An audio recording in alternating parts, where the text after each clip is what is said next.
Good Morning Africa programme bi nga xamante ne te ñu ànd ak yéen lu am solo waxtaanee réew mi def taxaw seetlu ci tolluwaay bi ñu ngi leen di jaajëfal bu baax ba ci safo bi waaye tamit ci kóolute bi ci ni ngeen di bàyyi xel Eyeafrica TV waaye surtout programme bi di Good Morning Africa programme bi xam ngeen ne dooree ko altine bi ajjuma suba bu nekk bu waxtu bi jotee den dee ñëw ànd ak yéen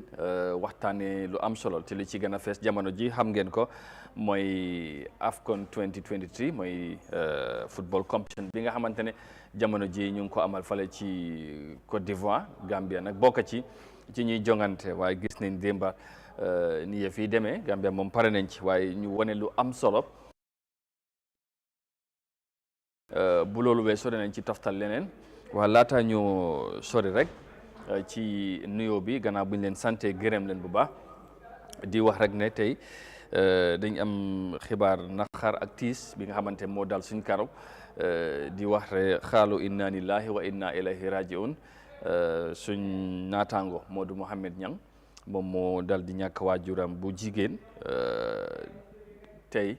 moo tax teewul ci jotaay bi moo tax tey gis ngeen programme bi ni mu demee dafa am lu tiis lu dal suñ kam waaye comme programme bi moom comme media la xam ngeen ne li demee léegi du mun a ñàkk am waaye suñ mënoon sax tey amaana duñ fi toog waaye nag sant yàlla bu baax moom yàlla lim def rek moo gën su ko defee ñu ngi koo jaale moom Modou Mohamed Niang bu baax ba di ko masaw bu baax di jaale suñ bopp di jaare tamit ay mbokkam yëpp ci suñ waajur jiitu na di ko ñaanal fu mu jëm gënal ko yàlla jéggal ko ay bakkaaram waaye tamit lépp lu mu bàyyi gannaaw yàlla teg ci loxo ci barki nabi Moustapha sallallahu alayhi wa sallam di ko jaale waa kër gi yëpp di ko jaale tamit moom mun ñang famille am ak ñi ay mbokkam ñëpp daal di ñaan yal na ko yàlla yërëm te xaare ko àjjana barki salaatul fatiha su ko defee loolu tey moom moo tax sax gis ngeen daanaka nu ñoo waxee ak yéen tey nii waaye nag du tax incha allah buñ si kanamee rek ñu war a dugg ci waxtaan bi ndax nag bu yàlla dogalee moom jaam moom amul dara lu mu ci mu xanaa nangu te dund ak dee moom moo fi nekk ay comme ni ñu koy waxee borom xam-xam yi ni ñu koy waxee kullu nafsin zaa'ikatul mawt bakkan bu ñam dund rek dana mos a ñam dee loolu mooy àdduna su ko defee ñu jaalewaat Niang bu baax jaale suñu bopp su ko defee ñu bàyyi maam moom tamit mu nuyoo ndax ñoo fi nekk tey bu nuyoo ba pare incha allah nag ñu tabbi ci waxtaan bi danañ gën a wax bu baax te ci football bi ak yooyu kon ni ma ko waxee incha allah am nañ yaakaar tamit dinañ am réaction foofu ci Ivory Coast comme ni ñu ko doon amee ak suñu naataango Lamine Del Fadera bi fa nekk dinañ jéem a jokkoo ak moom seet daal gannaaw bi nga xamante ne li am na lan mooy réaction yi ak lan mooy doon taxawaay bi waaye dinañ ci ñëw léegi balaa maam bu mu daanalee maam ñu jaaleel lañ bokk ci li nga xamante ne moo dal suñ kaw suñ naataango moon ñang yaayam jiitu ñu masalo ba bàyyi la rek nga dal di nuyoo ñuy seetaan su ko defee nag boo daanalee incha allah ñu dugga ci waxtaan bi. jërëjëf Amadou. ñu ngi fësal suñu kàddu njaal rek ne xaaloo inna lillahi wa inna ilayhi rajiun xaaloo inna lillahi wa inna ilayhi rajiun xaaloo inna lillahi wa inna ilayhi rajiun ñaanal aji jiitu ci yàlla yërëm ko xare ko aljana yaa ami caam nekk wayjur bu jigéen bu Modou Mohamed Niang mu nekk tiis bu waral bu ñun ñoo nekk ba around 12 o'clock foofu sax mu ngi doon koolante ak système bu jigéen ndax ci système la nekkoon mu woon ko ne soxna si am na tan bu baax a baax yaram bi fiix na macha allah te gis nga yàlla moom yenn saay buy jëf magam bu góor bi nga xam ne mooy daanaka kilifam sax depuis àjjuma mu ngi fii ndax ci ubbite juma bi la ñëwoon mu ngi woon ci kër Modou Niang fii nekk fi ak moom mu mel ni gis nga maire bi daf leen a dàq ñoom ñëpp tey ñu nekk fi ba nii la ñu yeewoo tey ci guddi gi la ñu ko yëkk ñun mu woo ñi ci fajar gi fësalal ñu xibaar bu nu mel mu nekk xibaaru tiis bu métti nag ci ñun waaye comme ni nga ko waxee jaam bi nag amul lu dul nangu ndogal te ñaan bokk na ci li gën a foor li nga xam ne moom la jaam bi amel aji jiitum te wayjur dafa foor yàgg nañ di ko wax trop muy bu góor muy bu jigéen surtout mala bu jigéen waaw te gis nga at yi rek la ñàkk wayjuram bu góor lu yàggul tey tamit mu war a dellusiwaat ñàkk wayjuram bu jigéen mu nekk tiis ak méttit bu nga xam ne nu ngi koy jaale njabootam bi yëpp di ko jaale ñi nga xam ne ñooy ay doomam di ko jaale ñi nga xam ne ñooy njabootu ñangeen yëpp ay doomu baayam ak ay magam ak ay rakkam ay njabootu waajuram bu jigéen di njabootu caamen ñëpp ñu ngi leen di jaale tiis bi tey ji incha allah dinañ ko jébbal boromam foofu ci fi nga xam ne foofu lañ jébbal waajuram bu góor boromam mu nga ca Saalum right now ni mu ngi ci yoon di dem ak magam bi ñu ngi def all arrangement of funerals xam naa ne ba buñ fiy jógee lépp lu ci fës ci xibaar dinañ ko yeggee askan wi waaye ñu xam rek lu nu mel la nu yeewoo ñu ngi koy ñaanalaat di gën a yeesal sunu njaal ak sunu ñaan ci wayjur bu jigéen bi nga xam ne moo jiitu muy wayjur Modou Mouhamed Niang mu nekk nga xam ne ñun ñoo moom ñooy seq jotaay ji saa su nekk comme ni nga ko waxee mi dafa xaw a métti ci liggéey waaye tey amuñu strain wallaahi amuñu benn yëg-yëg sax pour toog fii di addu ci dara lu dul rek bokk ak moom tiis bu nu mel waaye dañuy gën a yeesal sunu njaal di ñaanal aji jiitu yi ñaanal nuyu delloo njukkal njaboot si Sawane Kunda famille góor jigéen mag ak ndaw ñaanal sunu wayjur bu góor bu jiitu yàlla yërëm ko xare ko àjjana ñaanal sunu wasila sunu sëriñ borom Medinatul Anwar Baye Sayed Kewe yàlla yokk leeram ñaanal sunu xalifa Cheikh Bachir ñaanal soppay maam ji bi wa ci réew mi ak ci bitim réew fépp ñoo ngi leen di nuyu di am mbégte ak kontaante ak yëg-yëg ci ñoom di am cofeel gu yaatu ci suñu diggante ak ñoom ngir àddu ci lépp lu gën a fës ci lu ñuy waxtaane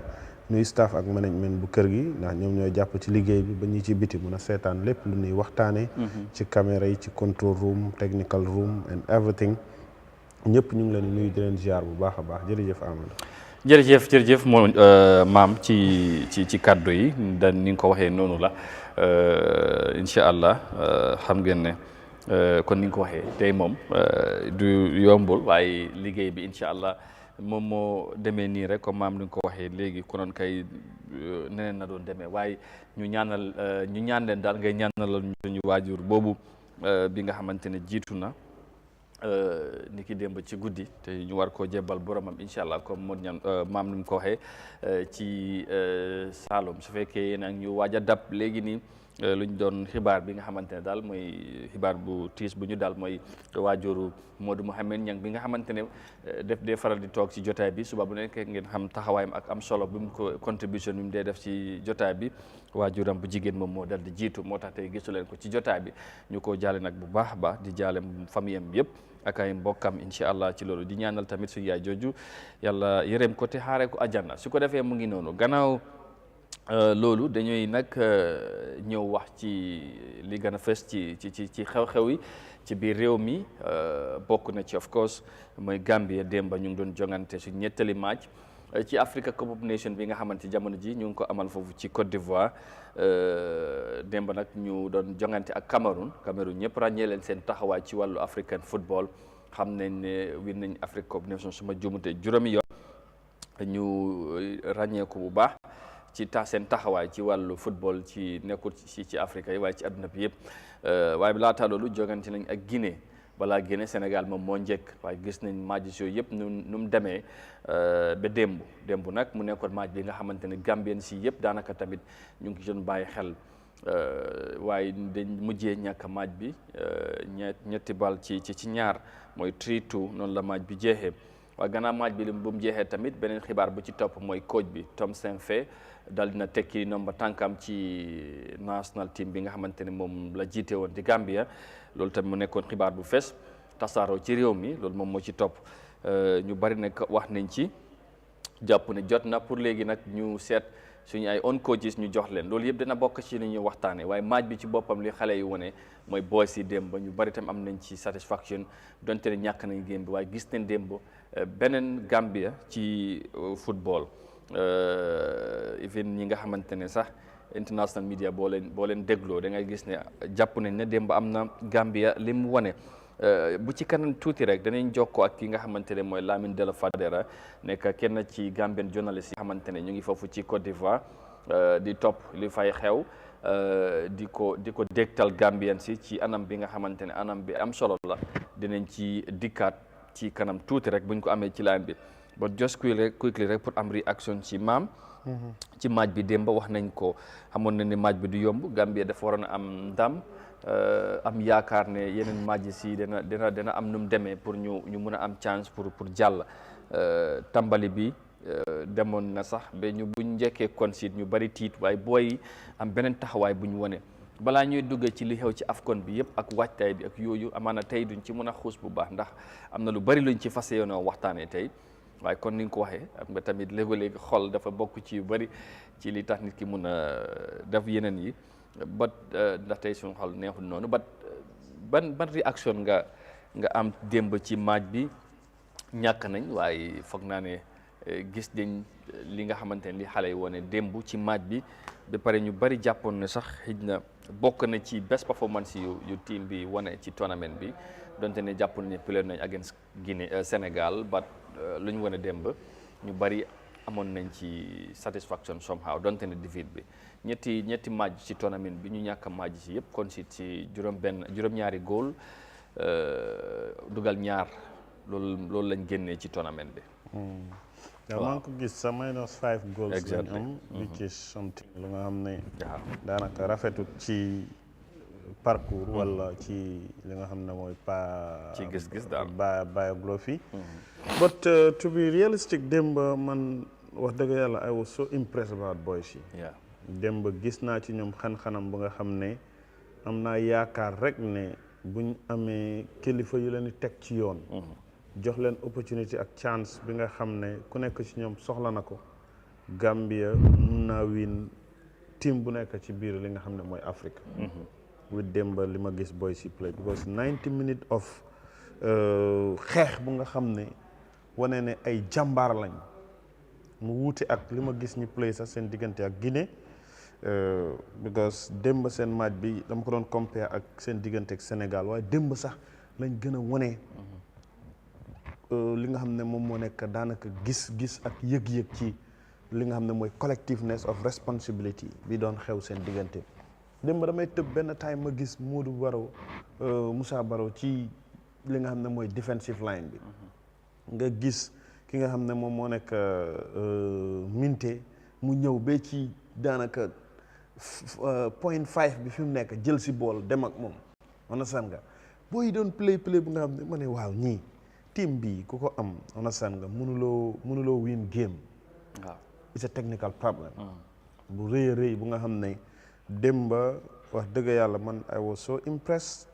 ci second half bi sax maa ngi ciy waxtaan ak ñu bëri ma leen this team mun naa win team bu nekk in football boys she can do it mun nañu play football te si biir play football nag nga amee but then foog naa ne lu boys si wane démba comme noo ko waxee against Cameroon war naa tax ñu amaat njort bu rafet suñ football mun naa teguwaat ci yoon mun naa teguwaat ci yoon buñ génnee ci tournament bu ñëwaatee bu waxtaan amee waxtaan bi nga xamante ne waxante dëgg ci li nga xamante ne jot naa xew ci diggante bi jàpp nañ ne mun nañoo ñëwaat fu ñu nekkoon donte ne am na lu bari lu ñu desee tamit ci wàllu yi ñu war a def ci suñu tàggat yaram waaye bu fekkee ne booy teg nañ leen ci yoon jàppale leen Gambia mun naa bokk ci réew bi nga xamante ne comme noo ko waxee kuñ jonganteel nag dana am cër boo ñu jox ndax luñu yàlla fu mu nekk ne am nañ ay young player nga xamante ne war nañoo gën a mun a wane seen bopp. man xam naa ne tey boo demee in ranking of li nga xam ne mooy CAF buñ ko tegee ci yoon maaji démb bi bokk na ci one of the best matches yi nga xam ne moo ci tournament waaw xoolal goals yi ni ñu doon duggee dafa dramatique woon understand ak players yi understand ñaari team yëpp because Cameroon ñu ngi doon xam nga ñoom tam démb pour ñu ñàkkoon game bi non dem tam will be a big disaster for them especially for the coach and the especially for the coach ak entire team bi Gambia tamit démb wane ne bëggoon nañoo won aduna bi yëpp ne we can do it boys yi that is what they were saying te loolu lañu wane 100% they were showing ne they can do it démba soo dégloo ifin ñuy wax ci match bi ifin journaliste yi dañ gis nañ démba football li moo wane non loolu bañ golo nangul ko ne démba surtout the last 15 minutes of the game was something else of course loolu yow moom xoolal boys yi liñ doon play tap bu nga xam ne xoolal Ablaye Diallo bu mu score equalizing goal bi on a second goal bi mu score moo ne gars yi nañ dem we can do it understand nga ñun ñëpp dem mistake bi nga xam nag defender bi def na ko this is not the first time boobu wax dëgg fa yàlla I think ne loolu yëpp coach bi waroon because man bu ñu demee ba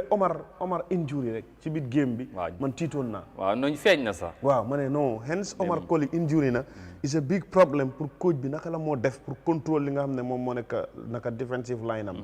te xam nga démba xam nga soo ñàkkee sa captain te ni ma déggee sax coach Tafa Mané di ko wax démba Omar Colley OJ is not just a captain moom leader la non daf dee lead groupe parce que dafa communicate wax ak gars yi lu ñu war a def ci defense bi ak yooyu di contrôle bi yow di jël si bool absolutely understand because am na time bu nga xam ne Omar génn na Moussa was the captain understand moom moo takkoon band bi gis ne Moussa was running left right center and midfield everywhere si field bi mu ngi daw because football bi dem dafay foog ne bu fa demul rek mistake mun naa am ba liñ gisee mistake bi nga xam ne suñ defender bi def na ko mu indil ñi li nga xam ne moom moo nekk own goal bi nga xam ne bokk na si lu yàq suñ game waaye gis nga ndok buy am foog mu am sabab non absolutely waaw parce que moom tamit loolu bokkutoon ci yéene waaw understand naa ne ñun te moom bokk na he's one of the best players si team bi exactly te def dee xeex def dee bañ te def dee riid moom tamit moom ak Oumar Sarr seen collaboration def dee ànd exactly waaye bu lii tamit ci football la bokk no of course the first time léegi nga gis ñeneen ñi play final amul dara lu des dem nañ ba win yu mel ni am waaw wala kick penalty sax nga lost penalty bu nga xam ne loolu yëpp ci football score win la so it was just unfortunate for him and for the country exactly loolu ci moment bi nga xamante ne tey demoon nañ ba gën a am yaakaar because without that buñ consider doon that goal spirit bi booy amoon konoon dañ doon dem sax gën a score at Cameroon. No, they don't score at Cameroon. Yeah, loolu it was obvious. But then those there in their faces. boo xoolee seen kanam yi rek nga xam ne these boys understand nga. pare nañ dañ gën a am hunger li nga xam noo nekkoon win démba. determine understand nga. xoolal kii Yankuba tamit démba. understand boy bi injury na sax gaañu na si biir pitch bi waaye nangut a génn. I know. understand because moom foog na ne rek dañu war a win game bi. Definitely. He was young and expected na ak lu munta xew they were there to win the game. waaye it was very unfortunate waaye man démb wax dëgg fa yàlla understand with li boys yi def aw ma dara lu ma naxari. all right léegi loolu am na solo gars yi wane nañ lu am solo waaye ñàkk nañ ñetti match si yëpp. ci tournament bi demoon suñu first AFCON am lu ñu wane dem ba quarter final ñu yaakaar ne this time because ku mel ni comme Moussa Bara comme noo ko waxee mu ngi doon wax anything less than ñu àggaat foofu wala bu weesu quarter final bi dana nekk li nga xamante naka bu nekkul failure sax waaye achievement bi dana fekk desal nañ lu bëri réew mi but gis nañ jegewuñ loolu sax because mënuñoo génn si first round bi démb am na nu mu doon demee bu ñu wiinoon Cameroon maybe 2 goals rek dañ doon am chance pour dem but unfortunately loolu mënut a am so balaa ñoo ñëwaat ci yooyu yëpp tey ñoo def jàngat but ci news bu ci topp after bu ñu génne ci press conference bi si la Tom fësal ne resign na as the Gambian head coach boo déggee loolu tamit noo ko déggee. waaw man dama wax alhamdulilah man Tom resign am man dama ci sant yàlla bu baax a baax ndax dafa mel ni réew mi ñoo am ñaan ndax may réew mi ñoo am ñaan mooy Tom xam na ne ñun pare nañ ak moom gis nga réew boo fa nekkee loo mënta defar réew mi bu demee ba li ëpp ci réew mi li lay critique moo ëppal li lay tàccul yow xam nga ne yow yàgg réew moomu daanaka seen ànda neexatut understand critique mënut a ñàkk in football understand waaye Tom li tax critique si gën a bëri mooy dafay déglu critique si di tontu critique si di ñëw di ko bëgg a def ci biir pitch bi understand loolu gën naa wasal suñ dem si AFCON bii suñ diggante ak Tom dëgg la ñun dañ jël Tom amoon yaakaar ci moom ne am na fuñ bëgg mu yóbbu ñu fa dëgg la am na fu mu ñu yóbbu waaye fi mu ñu yóbbu ñun dañ koy fay Gambia as a country dañuy fay Tom waaye moom dafa jëlee loolu mel nii ne daf ñu koy defal ngir yàlla di ñu ci saaga di ñu ci xas di ñu ci kokkali macha fu mu toog boo ne ko yow li nga def baaxut mu ne waaw li ma leen defal maa leen indi fii those are realities which we know understand waaye with those realities dafa ànd ak ñun ñu jox ko contract ne ko ne dañ la employ pour nga manageal ñu suñ team bi as a coach understand nga all my expectation ak li ma fogoon as a professional somebody suy tontu ci lépp lu nga xam ne dëgg la critics la ci fans yi ci journalists yi ci Gambian public bi li mu war a understand mooy ne he is contract to do that liggéeyam la dañ ko sas pour mu defal ñu ko te dañ romb ñu bëri ci àdduna bi understand nga jël ko óolu ko yaakaar ko ne lii lañ bëgg nga gunge ñi ci understand nga léegi nag booy def loolu ndam di am ñëpp di la tàccul bu demee ba ndam amut mu leer la ne ñii wax ñëpp seen réew lañ bugga wana sang yow da nga wane ne da nga bugg a réew moom da nga am cofeel ci réew boobu ba réew moom liñ la sas pour nga defal leen ko am na lu nga xam ne yaa ngi koy def te yàlla mu ngi la ciy may ndam waaye bul jëlee li ngay def nga jël ko advantage ci kaw réew boobu foog ne kenn warul laa criticize ok tam noonu la doon doxee ak ñin ok wana di wane sañ-sañ di wane puugare wana di wane ne maa leen defal lii wana dem ba di gëm tamit ne sax lim ñu defal dafa fekk lu nga xam ne ñin dañ ci toog lu ñu warutoon a mun a yóbbu fen léegi moo ñu defal boobu gis naa ne ci demam sant yàlla nga ci teg waaye am na ñu jàpp ne tamit est-ce que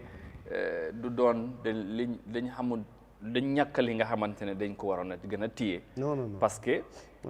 ci taarix ci history kon réew mi ci football ko ji yu bëri jaar nañ fi ba tey fans yi wala ñenn football analyste wala ay ñi nga xamante ne dee jàngat game bi wala ay fan lañ jàpp ne bokk na ci one of the best coaches yu Gambia am dem na sax bi am ñu jàpp ne he is the best ever coach bu Gambia musa am parce que lim def ci suñ taarix football amul benn coach bu ko defal Gambia yóbbu ñu ñaari AFCON yu toppalante ok recently result ci baaxut waaye xëy na loolu waratoon tax ba tey coow xëy na bu jóg ci recently mu am ci ni mu amee ba tey xëy na moom mu xalaat ne sax war naa mun a takki nomba tànkam bàyyi liggéey bi loolu tamit boo ko jàngatee ci beneen am est-ce que tamit ñi ko gisee noonu amuñ beneen li ma gëm rek ñooñu dañu war a am iman bi ñu war a am mooy nga gëm ne suñu borom mooy ndogal te lépp lu muy dogal dafa am sabab wax nañ ko fii léegi ne suñ defender bi nga xam ne démb moo score own goal bi ñun ñëpp tey bu fekkee amuñ gëm-gëm dañuy foog ne kooku moo ñu xañ ndam démb waaye sabab la ci moom la waroon a jaar waaye loolu tamit dafa si bëggeem bi la bokk is what I'm saying waa léegi tom li mu doon def ci liñ ko sas pour mu defal ñu ko la waaw waaye am na ñeneen ñu sasoon waaw bañu ma loolu la moo tax ma ne la try nañ waaye mënuñ def lim def foofu la ñooy waxee Amadou période bi suñu boppam tuddee ne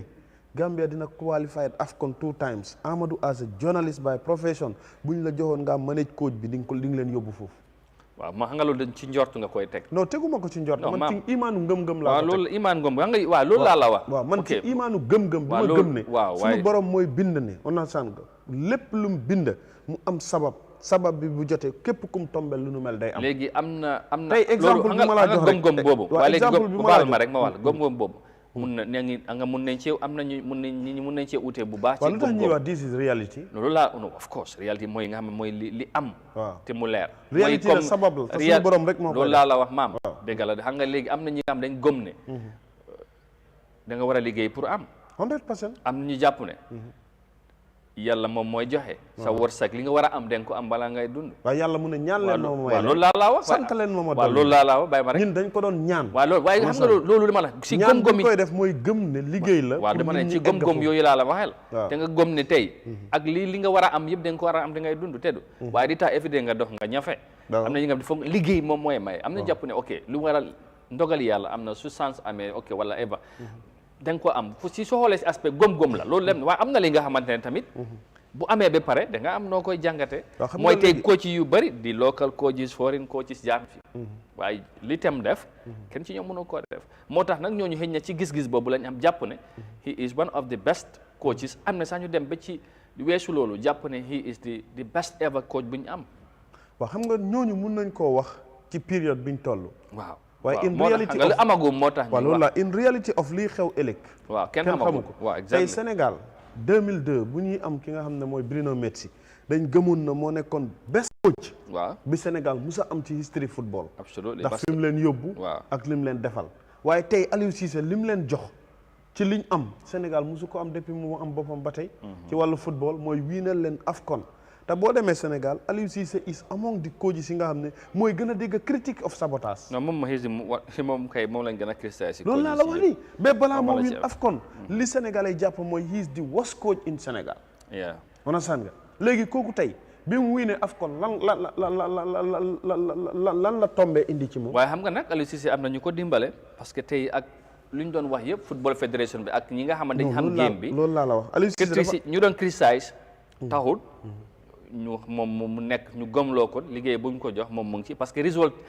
yi mu doon wane amul benn coach bu jaar foofu Sénégal bu ko waree lu ëpp loolu gis nga nag Tom lu mel noonu waaye laa nag seen play ci bi moom ak fans yi ak ñu bari kontaan Tom ci criticize bi understand nga jëlut ko as a learning lesson waaye dafa jël advantage yu ñenn nañu li ñuy gëm moo ñu yóbbu back to back AFCON understand nga moo ñu yóbbu semi final AFCON African Cup of Nations quarter final mu use those advantages against us as a country bene ñun ñëpp dañu war a tëj suñ gémmiñ ñi ci lu mu def rek dañ ko war a bàyyil kam man loolu amul fenn ci àdduna wax naa la ko ma ne la Aliou Cissé mi nga xam ne he's a Sénégalais understand nga tey bu nekkee ci team bi li ngay gis ci moom ne mooy sénégalais la understand nga football yi Tom kese bu fa nekkoon amuñ team understand nga amuloo Moussa Ba waaye est-ce que loolu tamit ñu Gambien si bari du problème boobu lañ am ok gis ne Aliou Cissé sénégalais la moom moo koy Sénégal mu ngi leen di defar résolution bu baax soo ñun ñu ngi am ki nga xamante ne Gambien xëy na luñ bëgg amul ko is high time because loolu tamit ñu bari yàgg nañ ko wax nañ daxa Tom jël suñ coach ci jox ko national team bi waaye ndax réalité yi tamit bokk na man bokk naa ci I believe in ne réalité si bokk na ci ne loolu mooy wane ngëm-ngëmu moom sa bopp understand nga ci benn mooy suñ football am nañ problem of leadership and administration understand nga leadership and administration boobu dañ am ku nga xam ne tey everything lu nga xam ne ci wàllu team bi la ba ñun Gambians yëpp ñu war cee am kaddu GFF mu ngi fi Ministry of Youth and Sport mu ngi fi National Sports Council mu ngi fi waaye ñooñu dañuy doxal ay at Amadou am na Gambien yoon seen yoon lijjanti wuñu leen waaye bés bu demee ba national team bi taxaw di layman like me as a Gambian bi nga xam ne every day ci suma yitte lu may dox guddeeg bëccëg jëmut sa si football dama ci dee am concern why is about the country léegi nag country boobu noonu ñuy wax ak national team boobu dañ soxla e face bu nga xam ne boo ko gisee tey gis nga Tom bu nekkoon Gambian lim def nii du ko def Tom lim def nii bu fekkee lim ñi defal téeméeri at la sax man dama gëm ne démb dafa wane ne moom dafa wor understand nga because yow dañ la contract 5 years mu jeex understand ñu joxaat la contract understand nga ngay dem ak ñun ñu dem ba AFCON démb fu métti la tekkee noonu tànkam mënoon naa ñib si barki démb lañ ko jox diplomatique passeport wax naa ko gars yi may dañ kii jarutoon a jox sa kayiti sukkur because kii gëmut ñu man wax naa ko non mu dafa feel ni is the right time pour mu bàyyi waaw léegi right time boobu pour nga bàyyi understand nga xam nga ne yow da nga yóbbu team nga ànd ak ñoom da nga dem ba office of the president ñu jox la li nga xam ne moom moo nekk flag nga ànd ak team bi nga ànd ak a full delegation understand nga dem ba bés bi nga xam ne réew mi ñëpp a ngi sëngeem di jooy ngir ne ñàkk nañ àndal ak boy si nga ñib si ba fii understand nga tagguwanteeg ñoom wane ne man de tekki naa suma nombal tànka xëj na am naa beneen gis-gis pour leneen lu ma bëgg a defi wala am naa beneen xalaat waaye kon that sport of tànga bi ñu nekk noonu la tekki nombal tànka est-ce que du amutoon lu mu doon sóor parce que nu cooli demee ak Gambiens yu bari nu ñoo waxee ci moom xanaa lu mu doon daw mooy ñu dàq exactly lu mun na am tamit loolu la doon sóor parce que tey bu fekkee ne xam na ne ok lu mu doon ut affaire yi baaxul ba pare ñu bari ñu ngi ko doon ki la war a dàq soo waxee ak moom waaw léegi man de bëgg naa tekki suma nombal tànk on sa ñeen ñëw ba egsi mu ne resign naa parce que ku mel ni comme Ibou Faye dégg naa mu ne affaire de news bi def leen choc parce que yow def leen fo expecté lu mel noonu ci press conference bi la wax te ñoom yëguñ ko waxuñ ak moom so waaye waaw loolu nan is that normal is that normal as a body buy liggéey ak yow lu mel ni GFF non san GFF fuñ mus a nekk loo wax Tom ñoom ñu defen ko waaw non liggéey moo leen waaye yow tey liggéey boobu moo leen boole woon léegi liggéey boobu at least waroon naa wax sa Kaba ñu bëri wax nañ dégg naa Mamadou Gadiaga wax na ne waaw moom gisoon na Tom wane woon na moom even sax buñ génnoon ci AFCON bi anytime moom dafa resign understand nga gis naa lu mel noonu waaye léegi GFF ñi nga xam ne ñoom ñoo nekk di soul hard body of ñu doon liggéey technically tactically understand nga ñooñu naka ngay mën a demee ba ñoom si press conference sax la ñoo déggee ne yow da ngaa resign waaw moom xëy na décision bu mu jël la ay activité man dama ci kontaan man loolu ma ne loolu gis nga xoolal man li ma ko gëm mooy ku doon wut ku la wéttale ak ku doon wut fu mu fanaan la man démb bi mu resigné bi ñu dóoree ma gis resignation am dama fàtte sax lu ñu dóor ma ne alhamdulilah bu ko man waa ji bëggoon naa mu dem ñu tàqale ko est-ce que loolu teelul maam non man gisuma loolu man dama ci doyal bi lu tax ma wax la loolu Tom bi ñëw play ak Sénégal wane na ne moom nañ ko jox Sénégal daf leen buñ ko joxee chance dina leen coach is that fair as a country he was just given reference waaye even though ci nu mu doon waxee that was not the sport of my expectation as a coach ñu jox la ngay lead team understand war a dem to a battle of win la réew boobu soxla nga wane ne yow suñ la joxee chance bugga ngaa coach team bu mel ni Sénégal waaw waaye loolu coach bu nekk bu ko amee jël de bañu ma loolu waaye nekkutoon fi mu ko waxee noonu ok that was not the expectation. timing bi baaxul. timing bi was man moo tax Sénégal bu ñu wiinee moo ma gën a naxari ci tournament bi because dama ne Tom sax ndax génn na ci. ok understand because fi mu waxee ak ni mu waxee ak bi mu fa jógee second game bi ñu ñëw ñu ngi expect ne yow your response to the media and the journalists mooy ne nga wax ñi what are the tactics and the technicalities yooyu indi waaye ngay respond the Gambian public. understand di respond di li nga xam ne moom moo nekk media bi ak journalistes yi di tontuwante di defante. ok ci jamono bu nga xam ne yow nit ñaa ngi xalaat ne tactique ak techniques yi nga xam ne yooyu nga am muy sa advantage loolu nga war a tontu nit ñi. alright wane ko. ok man dama koy wax kuy dóor moo man koy saaga. waaw man boo ma saagee dama lay dóor understand nga. alright loolu moo ëpp njëriñ. loolu am na solo léegi xam naa ci resignation bi am na lu bari luñ ci war a mun a waxtaan. ci especially ci successor bi kat ban façon coach mooy ñëw gis nañ nag Gambians yu bari surtout social media bi commencé nañ di propose ay tour ba ci wane ay seen ay nataal ku mel ni Abdoulaye Bojang of course formerly of Steve Biko mooy under 20 coach bi ku mel ni comme Matar Mbodj am na ñu koy wax moom tamit bokk na ci ñi ma gis ñi wax ne ok est-ce que mënuñ koo jox team bi Alaaji Sarr mi nga xamante ne moom moo nekk assistant coach Tom est-ce que mënut a jiite team bi léegi mu liggéey ak ñeneen Gambian coaches ku mel ni Tafa Mané Keba Ma moom tamit ci la bokk ñu bari ñu ngi xalaat léegi nag ndax am na ñuy wax nag tamit ok Gambia coach yi tamit problème bi mooy favoritism bias selection here and there am na ñu ko commencé di xalaat di jàpp ne est-ce que duñ demaat sax indiwaat beneen foreign coach moom moo génn so but kilifa yi GFF am nañ task at hand loolu nañ xaar naka lañ cee demee ak lan lañ ci war waaye am na lu jàngat yu bëree bëri lu ci war a mun a am xam nga lu xew ci AFCON bi nuñ ci demee dégg naa ministre bi di ci wax surtout wàccaay bi parce que ñu bëri jàpp ne préparation bi moo baaxul moom mu ñu yóbbee luñ dund yëpp ci tournament bi nuñ demee coow bu ci am ni booy demee ak yooyu wàccaay bi baaxul tey tournament bi demee xam naa dinañ dugg ci biir game bi tuuti wala tournament bi generally ni Gambia performé but successor ku war a utu Tom man pour moom ku war a ñëw kooku moom moo gën a am liggéey Tom. waaw 100% because man li ma gëm rek mooy ni football lifetime la understand nga ndax liggéey la bu nga xam ne saa yoo xëyee rek da nga war a xëy ne am na lu may uti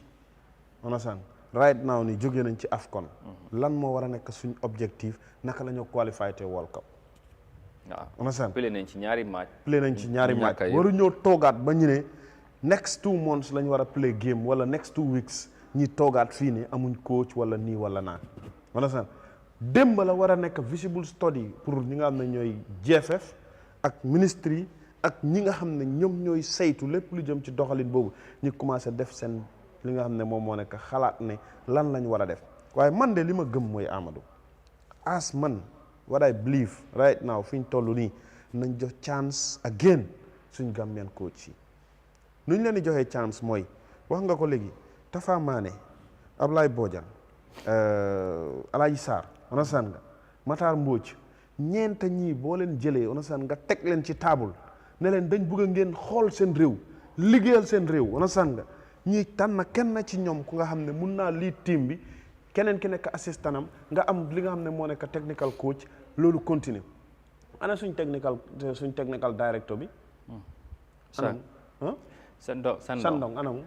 moom fa waaw léegi Sandong mu continue liggéey ak these Gambian coaches to an extent of ñoom lii seen target force mooy qualified World Cup lañ bëgg buñ jëlati coach benn contrat ko ay 5 years non coach gis nga da nga koo jox target ak projection waaye Tom joxoon nañ ko loolu di lan ay task contrat bu nekk dana am terms of reference loolu laa mooy lii ak lii ngay def si diggante bi terms and reference yooyu loolu laa ma ne tey right now bokkoon nag Tom mu qualified nañu ci AFCON bi def na ko ak World Cup bi tamit bu mu tàmbali fexe tamit because loolu 2026 da nga gis ne World Cup qualification bi ci la bokk so yëpp bokkoon na tax beneen bi atteindre na ko beneen bi tamit léegi right now ni dooreen bi baaxul right now coach boo war a indi force mu continuer loolu mu continuer objectif boobu mooy benn bëgg nañoo qualified World Cup ñaar bëgg nañoo am team bu nga xam ne dinañ xam ne teamu Gambia bi lii moo nekk seen maneen lii moo nekk seen uniforme tey foo gis red white blue white green di nga xam ne lii flag Gambia la foo gis scorpion di nga xam ne lii moo nekk suñ symbole ci wàllu football understand nga léegi nag face boobu lañ soxla in our Gambian football te loolu li ñu ko mën a jox rek mooy ñi am coach buy ñëw indi style of play Demba Tom lim play loolu daanaka maninam la 4-1-1-1 la play ndax du dafa def 4 defenders 4 midfielders indi ñaari strikers yu nga xam ne they were attacking 4-4-2 waaw loolu Demba bi mu ko indee non 4-1-1 la teg ci fiction bi nga xam ne moom la defoon understand léegi nag loolu Demba kan moo wanee ne Demba ok man lu ma mën a critique Tom gisuma Demba benn mistake bu nga xam def na ko ci game bi bi ko def na li mu waroon a def technically indi na Omar Colley mu injury loolu lu si yoonu Tom defu ci dara Omar Colley bu fa nekkoon xëj na dinañ doon avoid mistake suñu am striking point bi mu indi Demba mu nekk a winning team of nga am nu mu tuddati Jamano nga am kii nu mu tuddati Minte nga am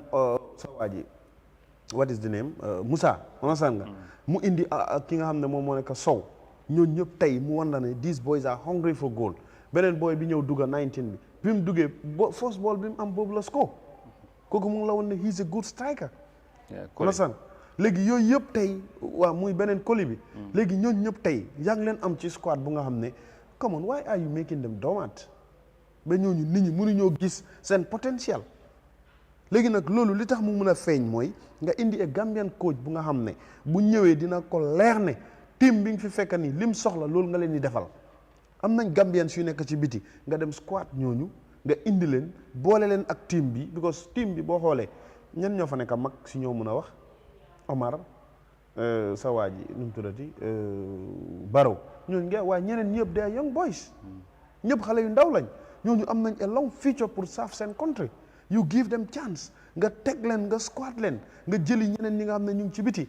nañ jox Alaaji Sarr chance moo nekkoon assistant moo gën a sës right now balaa ñoo dem indi keneen ci biti understand wala ñu bugg a indi keneen out there understand muy Bojang ak keneen Bojang is given chance Matar Mbodj is given chance ñoom ñëpp am na luñ nekk di handle ñooñu nañ contrôle liñ nekk under 23 bi nañ def pexe mu am players yu nga xam ne ku jógee 23 di nga mën a dem direct suñ squad bi under 20 bi ñu am ñu nga xam ne ku fa jógee di nga mën a dem direct under 20 naka under 23 gis nga buñ demee that strange understand nga koo ji under 17 bi koo ji under 20 bi di ko bàyyi xel su gisee ku baax mu éegal ko koo ji under 20 bi di bàyyi naka koo ji under 23 bi di ko bàyyi xel koo ji under 23 bi jege wante am rapport ak koo ji national team bi da nga gis ne Gambia dinañ dem ba duñ raflewaat li nga xam ne moom moo nekk football la always and all the time nit ñi sax dafa leen leer ne xoolal suñ xale bale understand kii bu jëlee ba dugga si national team bi am nañ ci moom yaakaar defender bu baax la striker bu baax la midfielder bu baax la waaye that compartment of collectiveness amut ci suñ team amut ci suñ GFF bi amut suñ technical team bi ba mu leer la ne boo xoolee tey exemple Eyeafrica TV am reporter bu nga xam boo ko déggee muy report bés bu toogee ci télé bi nit ñi dinañ ne kii mun naa def lu raw li Amadou Kanté doon def understand nga déglu reporter bu nga xam ne bés bu ko déglee mu joxe xibaar understand nga ci report gisuloo image am bés boo xalaatee ne kii bu toogee fii lépp lu maam ji bi doon wax dina ko dina def lu ko dàq loolu moom moo nekk group of nit am yaakaar ne réew come on du benn ñaari nit rek ñoo ko mën a doxal absolutely and then loolu dafa am solo by the way ñu ngi try rek pour démasser nañ ñu am reaction from Ivory Coast but apparently line bi is not helping us I don't know if you should open the lines then in the meantime while Hadi ñu jël few calls Gambians yu nekk ci biti du ñàkk am na ñi nga xamante ne mun nañoo react ci AFCON bi li xew ci tournament bi entirely Gambia dem nañ for the second time in our history we lost all our matches unfortunately but the way we ended the tournament in a 5-goal trailer against Cameroon was so thrilling. It was really something else. We saw some form of great display from our darling Scorpions. Yes, we lost, but we lost in a very good manner. So we never wanted to lose that game because winning Cameroon probably would have given us a chance of staying in the competition, despite our first two defeats against Senegal and Guinea. There was a little chance for us, but unfortunately, Cameroon also were in the similar position. In fact, they were much, they were in a much dangerous situation than we were. Because even, probably if a defeat for them would have been much more disaster for them than we are. Of course, we also, not in a very good situation as the situation has indicated. But we have to, I think we have shown the world that we have something to offer as a country. We got the talent as far as the game is concerned. So I think all that we need to do now is to keep working, and let's discuss honestly among ourselves as a country and figure out what has probably went wrong during this entire campaign, and then try to rectify the wrongs, and we keep moving. There's a lot that we can do as a country. We got the talent. All that we need is to make sure we get the right personnel along the team, from the GFF level to the ministry to the technical team, and all that working together. I think we will get something to offer, not only on the continent, but even, in fact, beyond. So lulu moy mbir mi. Apparently, we can, have some reactions for those of you watching, wherever you may be around the world. You can call and join the conversation. You know the number 2323213 is the number. You can call us and let us know what you think. What is your view? Ndax ngeen gisee tournament bi Gambia lan lañ foog ne loolu lañ war a def. Léegi suñ coach bi resign na, at the same time nañ try bu ñu amee Lamine danañ ko dugal ci line bi balaa ñoo dem ci wax ci leneen, parce que AFCON la, and then Gambia pare na ci. First time dem nañ Cameroon 2021, we did tremendously well. Ñu surprise aduna bi yëpp, foogoon nañ ne sax duñ génn first round bi, ñu ñëw dem ba quarter final. So it was remarkable. All of a sudden ñu amoon yaakaar ne comme luñ defoon ñu gën a may kattan, gën ñoo may courage, gën ñoo may that opportunity ñu mën a gën a wanewaat suñu bopp ci Africa and to the world. But ci groupe buñ tombé tamit ñëpp xam nañ ne moom Sénégal seen level of football right now, wax naa ko the other time, doo ko compare ak Gambia, but anything could have happened. Play nañ ñàkk nañ. Guinée ñoom ñoo ñu yàgga njëkk a dem AFCON, dem nañ demati, winaguñ ko doo, like ñun tam dem nañ demaat nañ, but ñoom ñoo ñu gën a am experience ci tournament. Waaye Guinée ñoom ñoo leen génnee Cameroon la, ci buñ fa tase ak ñoom. So ñu tasewaat muntoon yomb, te gis ngeen match bi nu mu demee. Ñoom tamit ñu ñëw ñu fayu, ñu dóor ñu benn bal ci dara.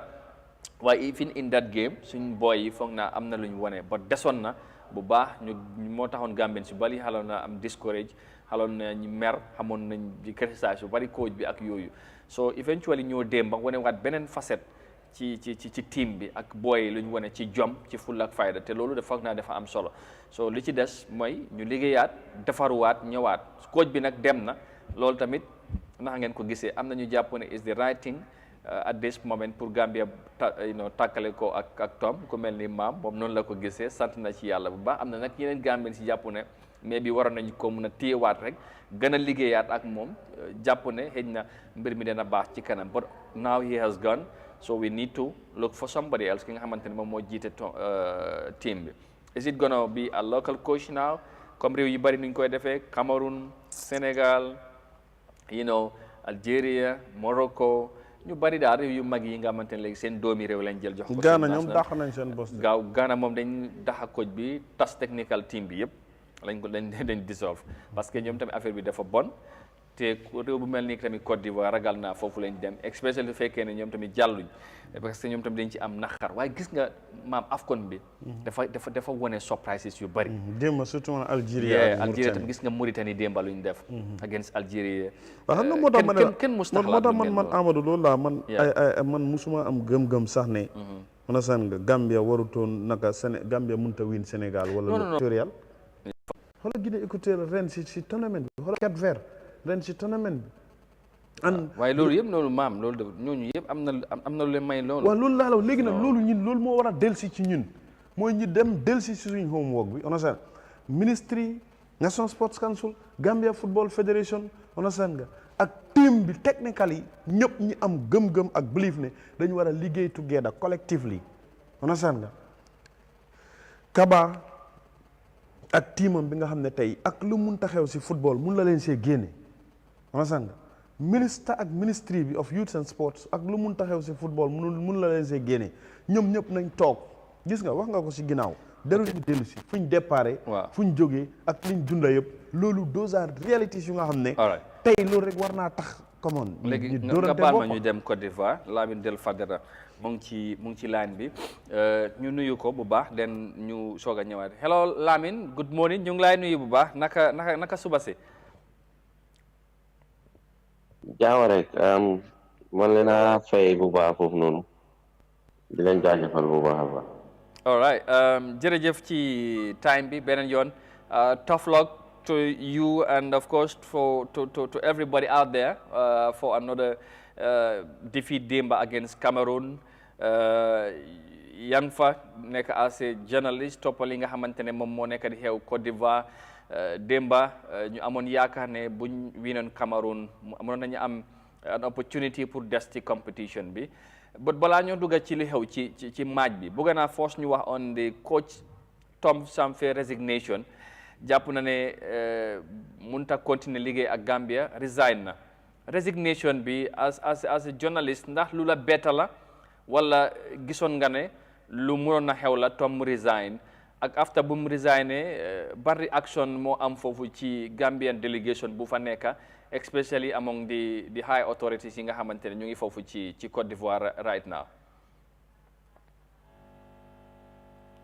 jërëjëf Amadou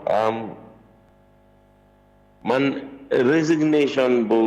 Tom Samphe bi dafa nekk loo xam ne beetut ma daal si gannaaw boo xam ne defoon na announcement bi because I can say ne ñun yëgoon nañ ne he was planning to in fact dafa tender on resignation on prior to balaa ñuy dem si AFCON waaye amoon na lu si laxasu woon gars yi waxa moom then si la wax ne si la continuer dema team bi si Africa Cup of Nations yàlla def ne mënuñoo jaala comme niñ ko buggee then mu announce ko finally si press conference bi waaye man balaa ñuy dem AFCON sax amoon na tuuti information ne moom bëgg na moo bàyyi am na clear source tamit boo xam ne waxoon na ma sax moom dem na ba jébal sa resignation bi waaye dañ ko ne déedéet ñoom duñ ko nangoo because xam nga ne dafa am contract ba 2026 so moom daal mbir bi noonu la demee all right léegi ndax kon mun nañoo njortu ne resignation bi probably dana have to do with some connection yu ñu doon dégga def ko am ak yeneen réew yu koy toppa réew yu mel ni Nigeria xaw ma Tunisia xaw ma Guinée ak yooyu am na réew yu ko bëggoon ba moom mu wane interest ne bu amee loolu dana nekk opportunity pour mu coach réew yu magee noonu ndax mun nañu am any sense of na moo tax Tom mu design ne dafa war a resign at this moment. No, right now, as far as moom mu ne because di ma sa laajoon nañ ko si press conference ak si mix zone bi mu ne ñu laaj nañ ko lan moo tax mu resign mu ne moom wax na ñoo xam ne ñoom ñoo nekk borom nomba tànka si réew mi fii so presentation regarding question su ma ko laajte bugut ko and of course man xam naa lan moo tax he was not happy with some of the things yu ma ko laajte moom xam na man xam na waaye xam na I don't want to go into details waaye ñu bàyyi boobu mu jàlla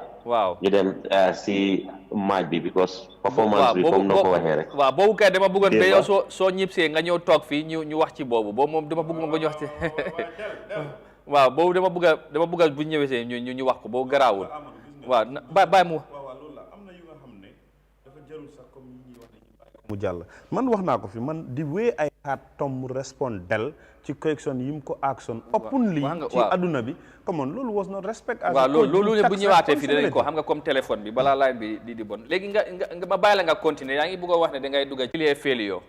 ci as far as our performance is concerned.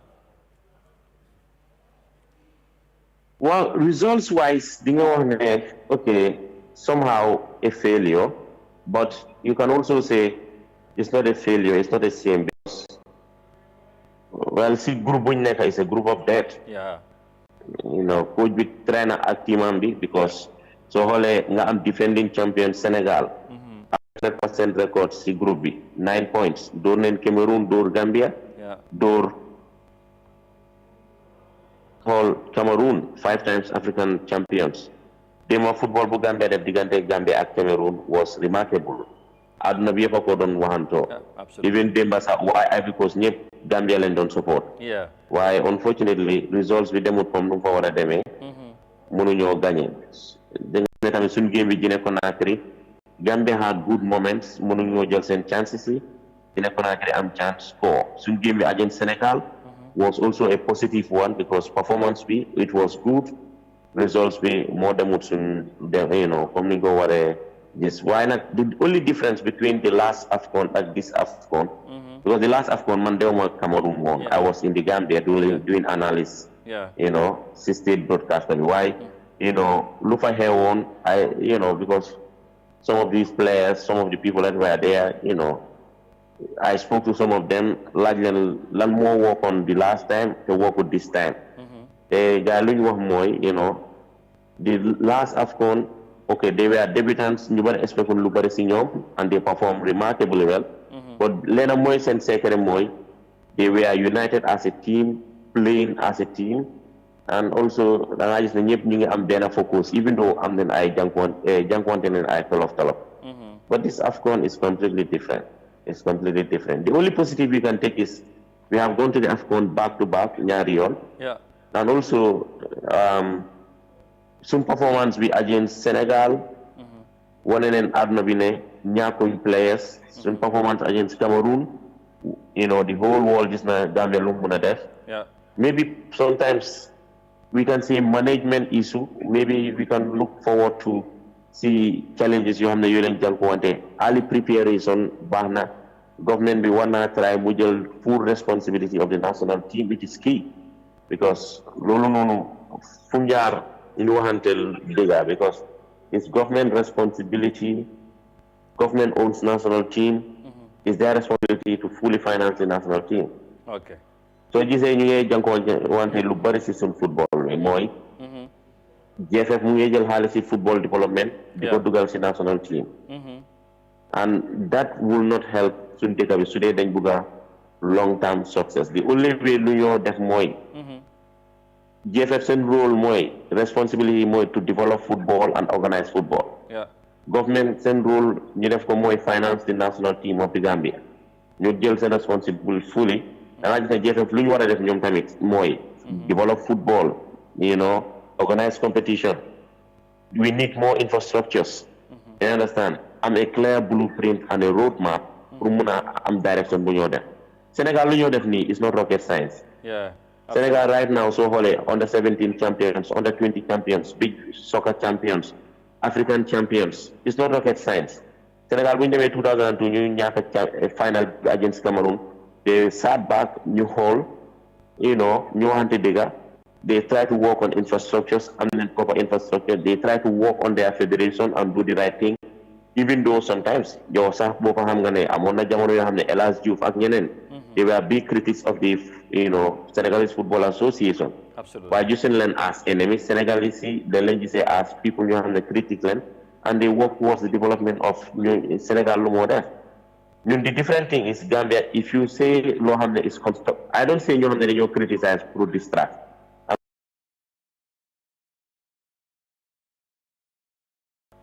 te loo xam ne you know dañu war a mun nañoo ñaaka you know déggoo waaye xalaat yi yoo xam ne okay it's different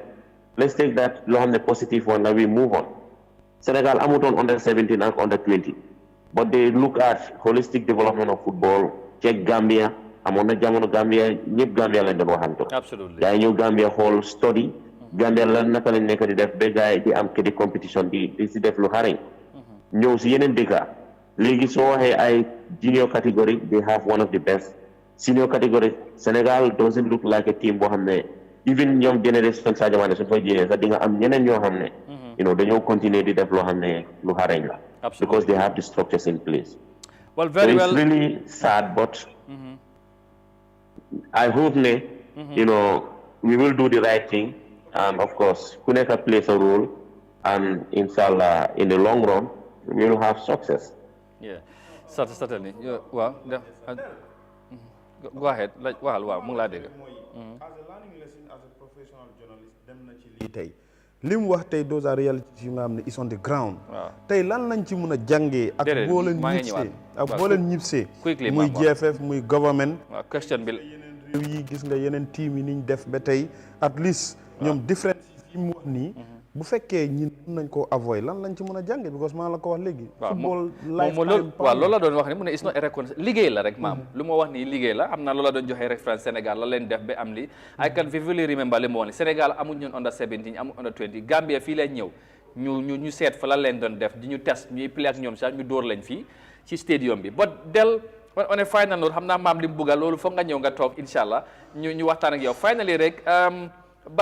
ban bés la team bi war a ñëw ndax xam ngeen ban bés ngeen war a ñib si bëgg naa nga wax ñu loolu bu dee xam nga any information and the other thing is you are a journalist you know our local coaches people are talking about success so kan moo war a ut Tom ndax feel nga ne it's high time pour ñu jël a Gambian coach ñu teg ko fa or we still have to rely on another foreign coach what do you think finally and then when are you due back in Banjul that the Gambian delegation I mean. All right, so already the first delegation, they left, Yamoussoukro, 3 a.m. so I know they will be leaving Abidjan at 9 a.m. and you head to Lomé to Senegal, then the Gambia. So, because then 5 fee. Then. So likely around 5. Yeah. So around 5 joge si airport bi. Okay. Oh, line bi sometimes wow. Mu ngi ci line bi. Hello?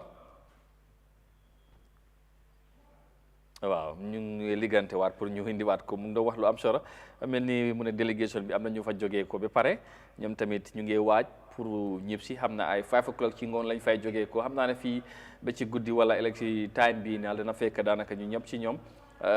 ak si nañ I don't know team bi tamit exactly ban time la ñoo yegg si fii loolu yëpp bëggoon nañ ma first délégation bi mooy ñu liit xëy na délégation bi ak yooyu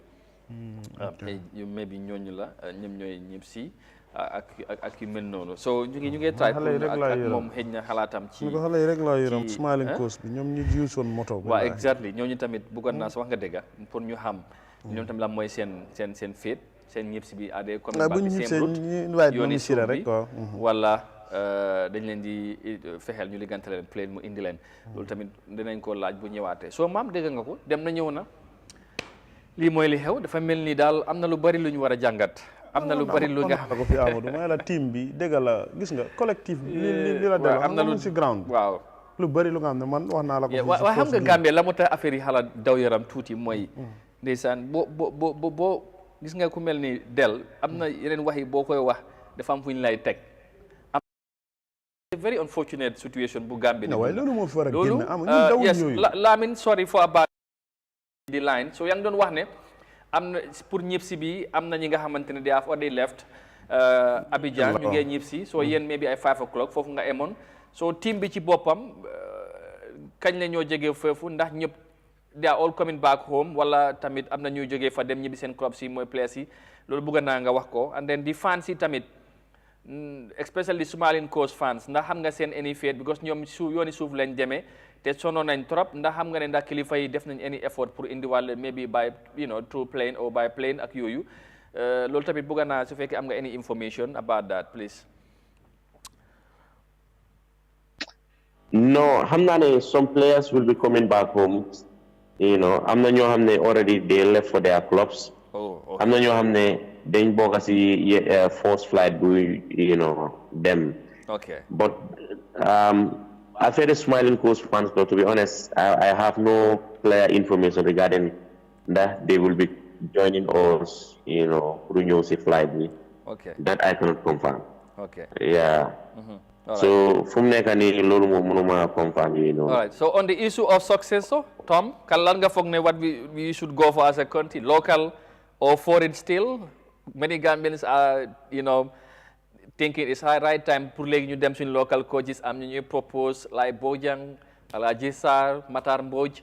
maybe Tafa Mane, who knows? You know all these coaches locally, ñu fi nekka, and then, so what do you think? Well, okay, I will just summarize it, right? Wow. So if you want to talk to Vicente Agdajaga, they are in the, okay. You know, you need someone right now. Very good. Maybe it will be great to have a few words with them too as well. All right. Yeah, that'll be great. Why? Sigatal man, a very successful. Well, anyway,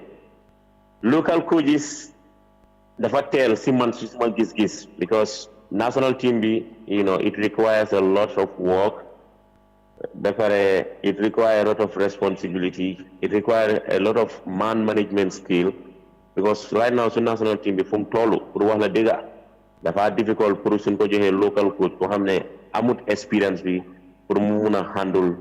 the national team right now. To be honest, okay, I know Gambians are excited for a local coach,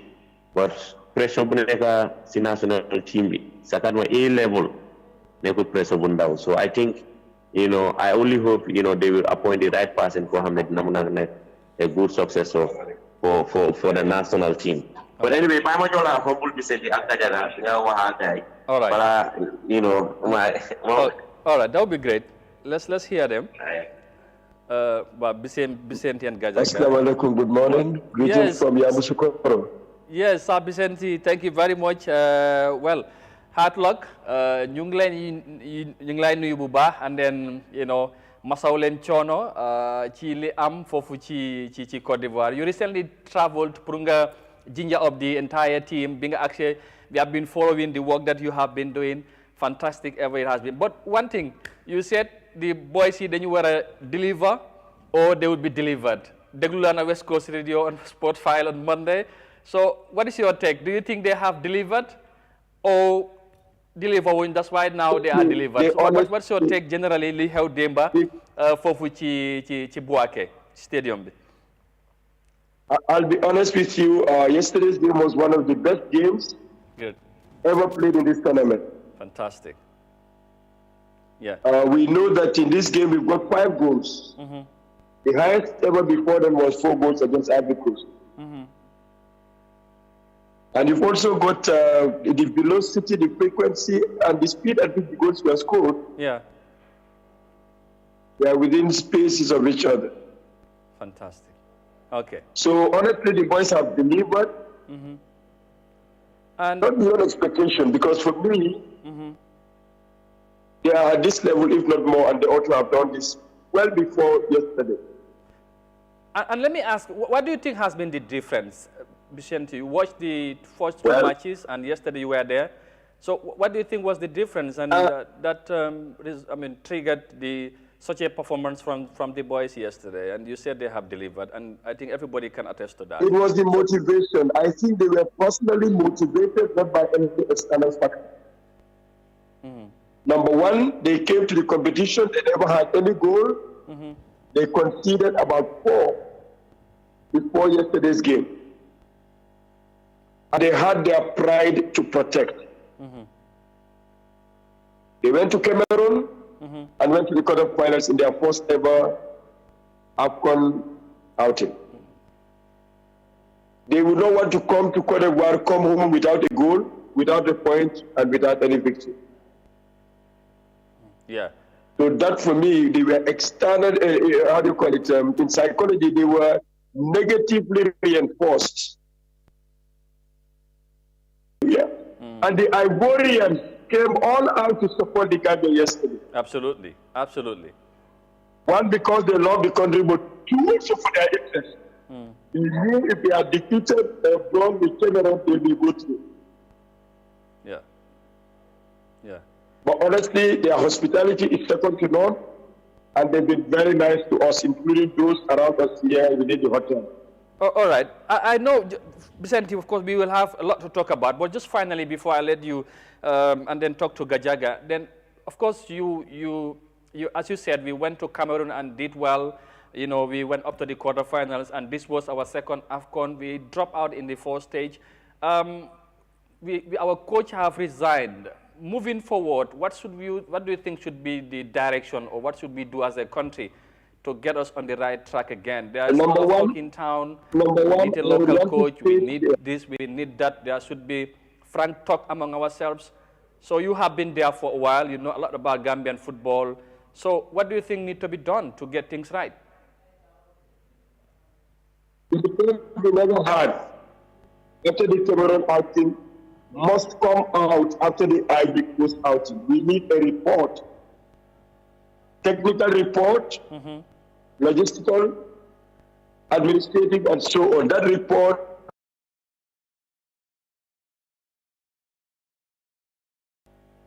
let Gambians know everything about our outing in Cote d'Ivoire. That is when Gambians will actually have more confidence in those administering our sports and be ready to support the cause. It's expensive to finance sports, especially competitions like this. Doing their bit, but let's know how much money was raised, how much was actually spent, and the balance for subsequent competitions. Unless that is done, the support we need in our sports may never be forthcoming. And duty bearers must be held accountable for whatever job they've done. Being held accountable does not mean people don't trust you.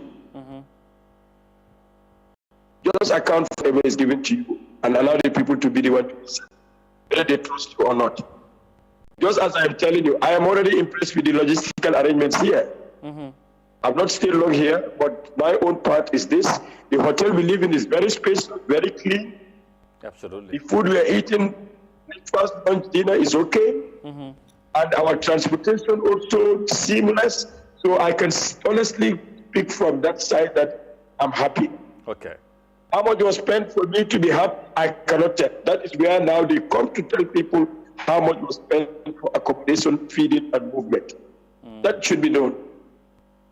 Yeah. Now, done for the country. He knows the good parts he has done, the bad side, and the ugly side. I don't need to tell him, I don't need to appease him, he knows it. Those who have also worked with him knew about the good, the bad, and the ugly about him. It's all learned from that. Okay. Foreign coach or not, any coach who is coming to the Gambia must be given a terms of reference that is known to everybody. Okay.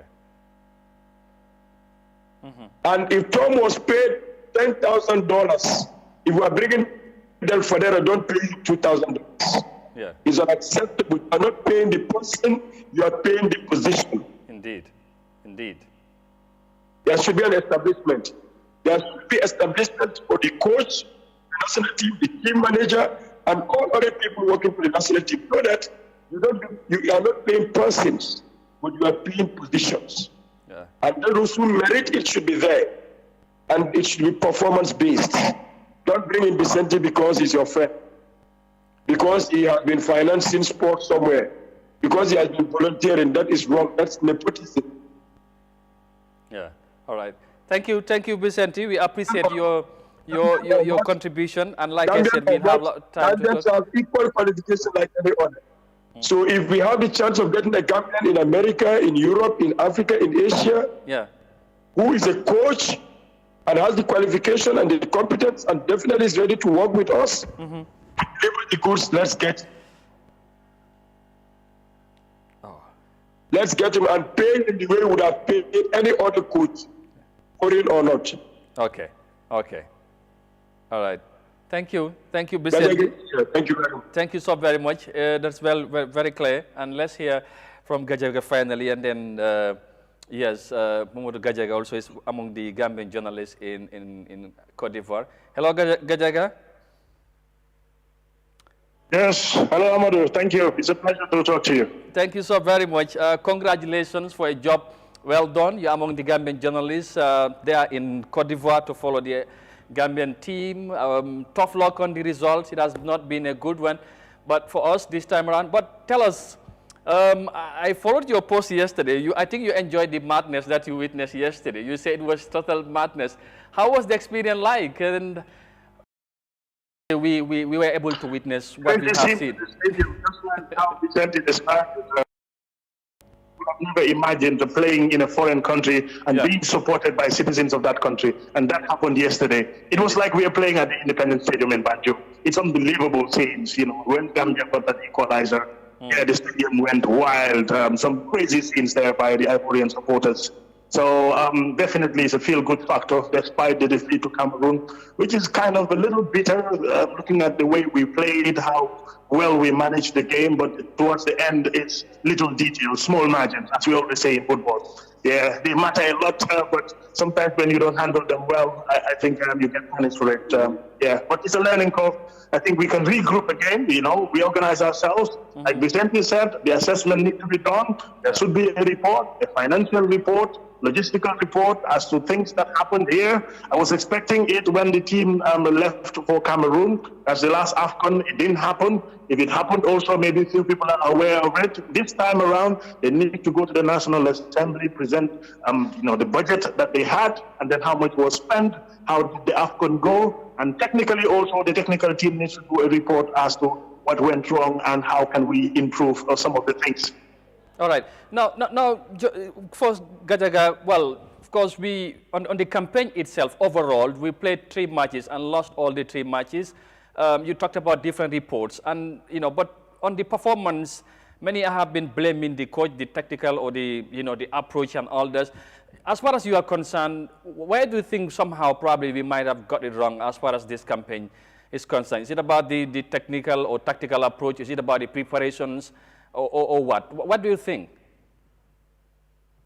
Yeah, I think it's a bit of both. When you look at our preparation, there are lots of question marks. We had a series of issues. The trip to Saudi Arabia for the training camp was a bad one. You would ask any player, he would say the trip wasn't a good one because they had a long layoff at different airports, long route. You know, they're completely exhausted. And when they went to Saudi Arabia also, I don't think it's the best of training. Yes, the facilities there are good, but the travel route was very, very bad, both when they were going there and on their return also. So that aside, also, when it comes to their traveling to Cote d'Ivoire, you remember the first day, and a near air disaster. Fortunately for us, and God has saved us from that. So when they returned to the country, you know, you remember that training. It was organized at the Independence Stadium. Fans were seated. You know, people paid their monies to come and watch. They're lovely footballers, players that they've missed watching for a live game about 2 or 3 years. Because you remember, since we last played at the Independence Stadium, some of these fans didn't have the opportunity. So that was a very bad aspect of it. And also, when you look at the preparation, there were row over bonuses. That's not a good sign as well. So we came into the competition. I think technically also there are a few things that could have been adjusted in terms of the style of play, the approach and all of that. But again, I wouldn't point and single out a particular player to say he cost us the game or so, because football is a team sport. But there are certain things that I think need to change in the team in terms of attitude, of also giving more, being hungry for success. So I think any coach who is going to take over the national team in the future needs to deal with that. There are certain players, I think, some of them past their peak. You know, there needs to be a new blood injected into the team, a new generation, and a new style of play. All right. Well, finally, before we let you off, any positive that we can bring home, you think, after all what had happened? Yes, the positive is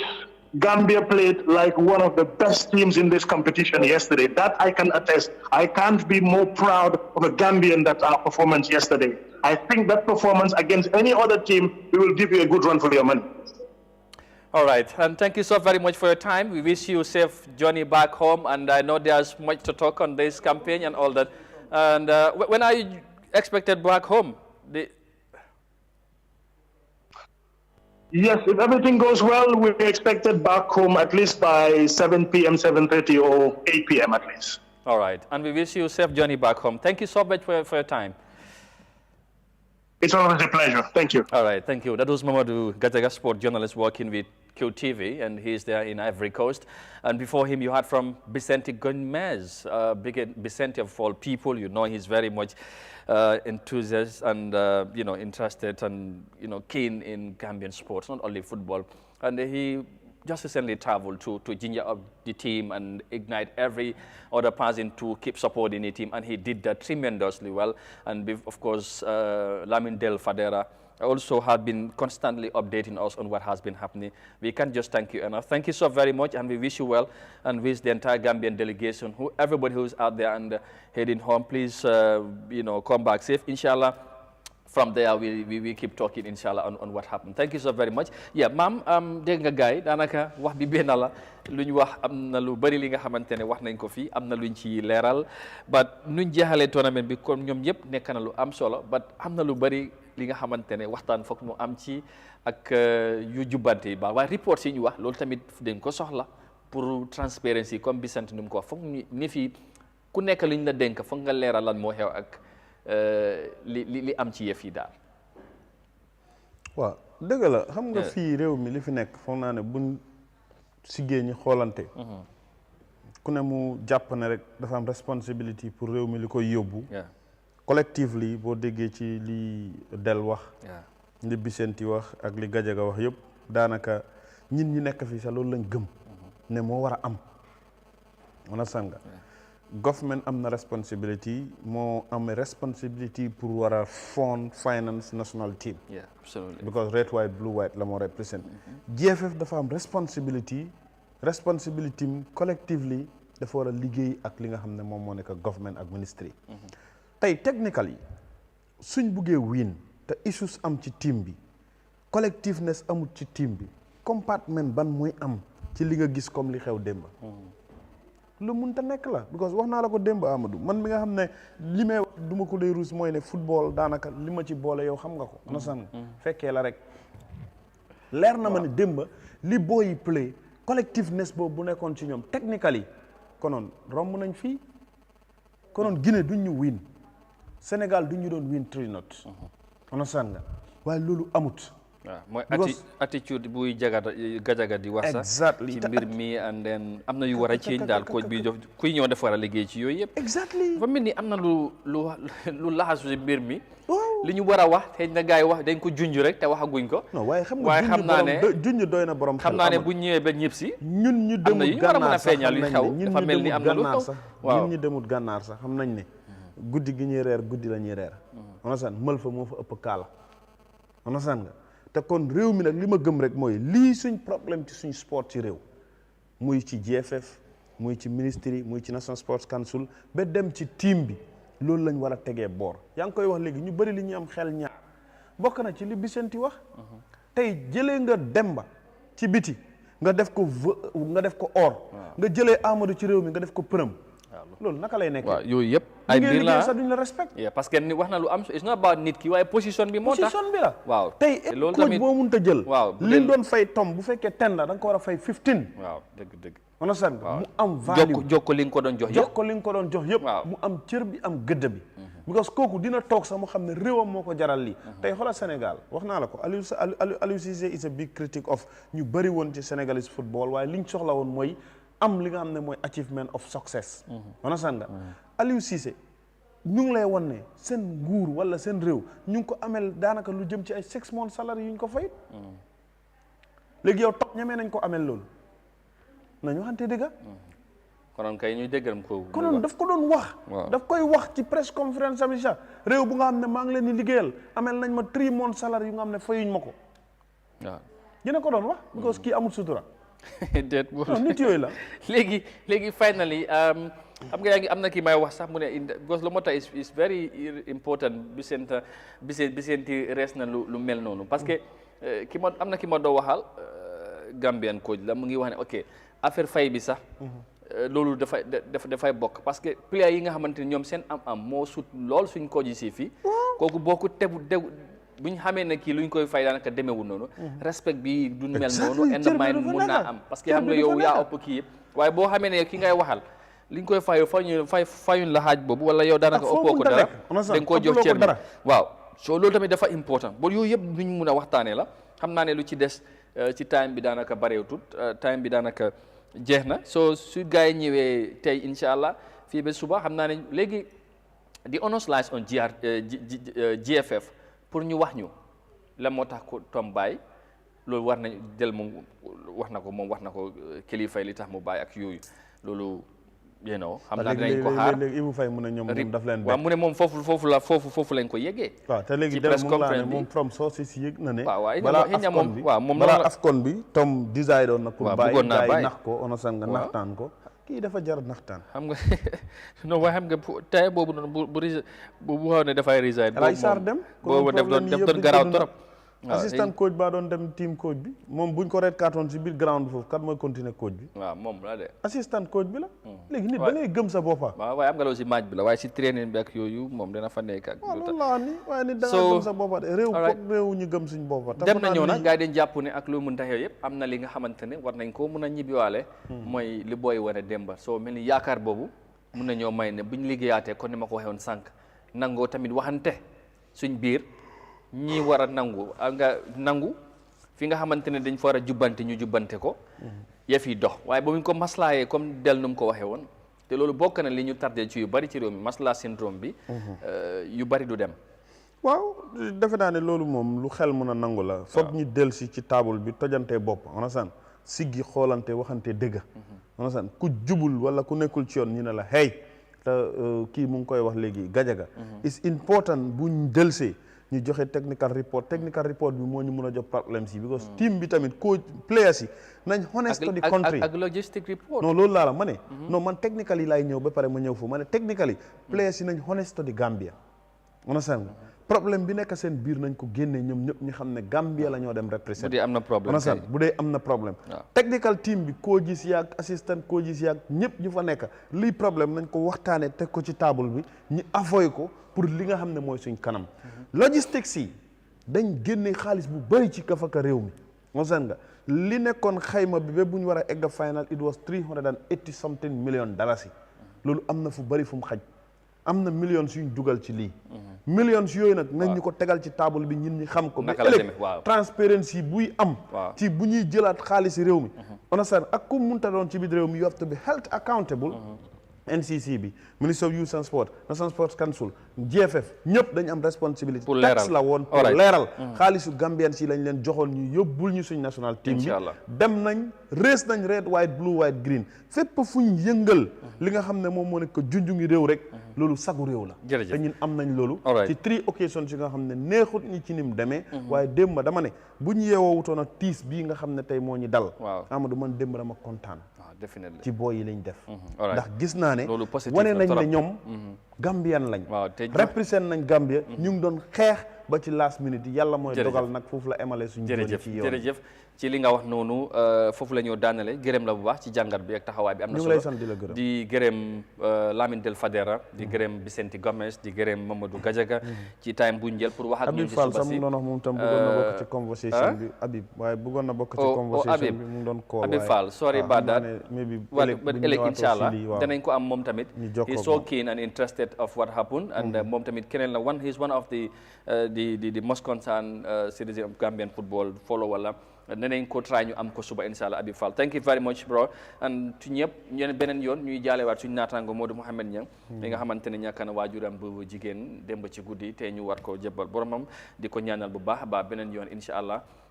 di ñaan aji jiitu bi yàlla na ko yàlla yërëm te xaare ko aljanna di leen gërëm di leen sant bu baax a baax jox leen dig daje suba bu ci yàlla àndee ci fii ci Eyeafrica TV ci beneen édition Good Morning Africa jërë ngeen jëfati ba suba inshallah have a nice